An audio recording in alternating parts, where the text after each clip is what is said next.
So here is something where you can actively criticize string theory. I mean, certainly it's not a theory of everything. It's not even a complete theory at this point. I mean, it's not even fully defined. Like, there are issues within string theory that are still trying to be understood, and this is an active area of research. Moreover, this ADS-CFT correspondence that I talked about is quite different from our universe as we see it.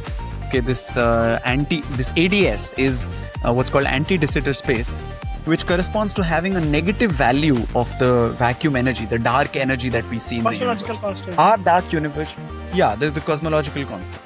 And our universe has a positive cosmological constant. It has positive dark energy, which sort of tends to repel things. Yeah. It tends to accelerate things away from each other, as opposed to a negative one, which would bring things together. Yeah. So this is quite different, and there are still lots of things to be understood about our current universe. But these are active problems. These are things that string theorists think about.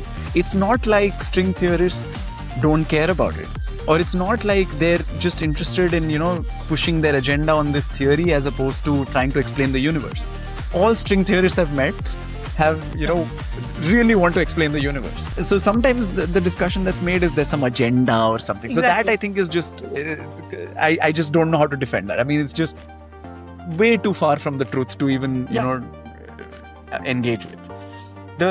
Even if you deny quantum gravity as a goal worth pursuing, okay, so this is another thing that I've heard a lot around, which is you may want to say something like, okay, who cares about quantum gravity? Maybe it shows up at the Planck scale.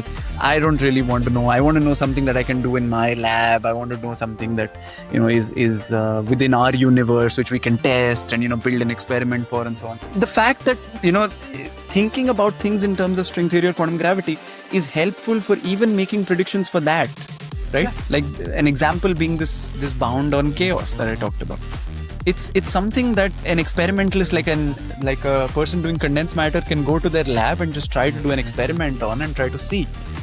It's remarkable, right? Even if you think this goal is not worth pursuing for itself, it's certainly just the amount of connections it has made tells you that there's something right about it. There's something useful about it. This was an example where it's useful for people thinking about quantum systems in general, condensed matter, quantum information, and so on. Other examples include things like trying to understand entanglement.